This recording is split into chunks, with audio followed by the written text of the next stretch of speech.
Bon, voici ce qu'on appelle un petit peu par provocation le principe de non-sincérité, dans la mesure où la sincérité est une valeur tellement haut placée dans notre imaginaire conceptuel qu'il peut paraître choquant de prôner la non-sincérité. J'ai bien précisé qu'il s'agit simplement des communications commerciales, des communications professionnelles dans lesquelles il n'est pas bon de dire toujours ce que l'on pense.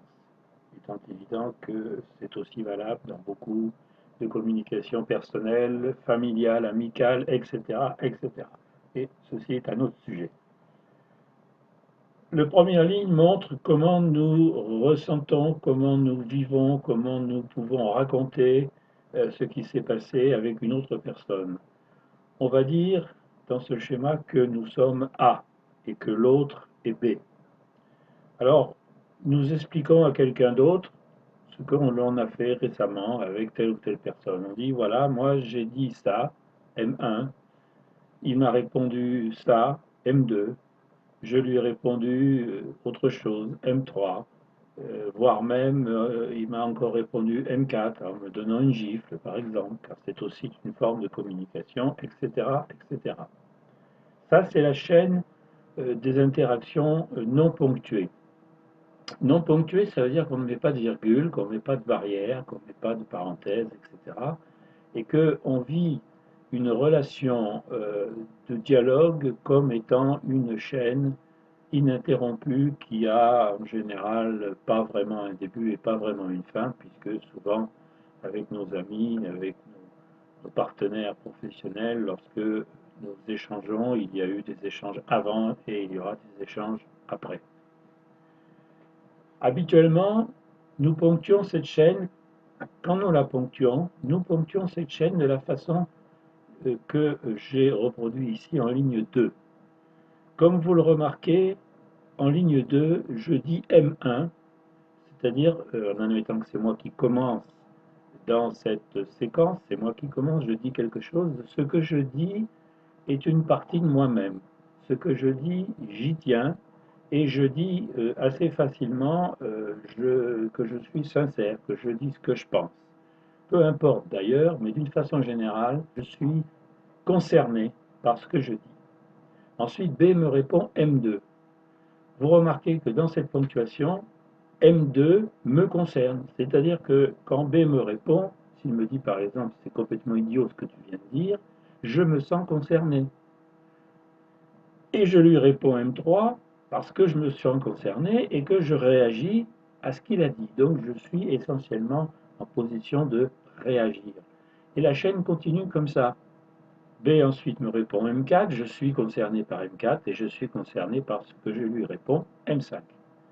On remarque que dans cette chaîne telle qu'elle est ponctuée, eh bien, je suis au centre de toutes les communications, celles qui m'arrivent des autres et celles que je porte vers les autres. Je suis au centre de la discussion, au centre des échanges, au centre de mon monde, à tout moment de ma vie. Ça, c'est la sincérité. Autrement dit, quand je suis sincère, je suis au centre du monde et je ne tiens pas compte de B. B, que pense-t-il? Pourquoi me dit-il ça? Je ne le sais pas et je ne vais pas le chercher. En fin de compte, B ne m'intéresse pas dans cette chaîne. Alors, la chaîne que je préconise et qui suppose bien sûr une capacité à se dissocier, à se détacher de ce qui se passe, c'est la troisième chaîne où là vous remarquez que moi, si je dis M1, c'est parce que je m'adresse à B et que quand B me répond M2, il me dévoile ses pensées, il me dévoile au travers de ses réactions comment il considère ce que je lui ai dit ou comment il me considère. Et donc, ce M2, je ne suis pas concerné par M2 puisque M2 c'est ce que dit B, ce n'est pas ce que je dis moi.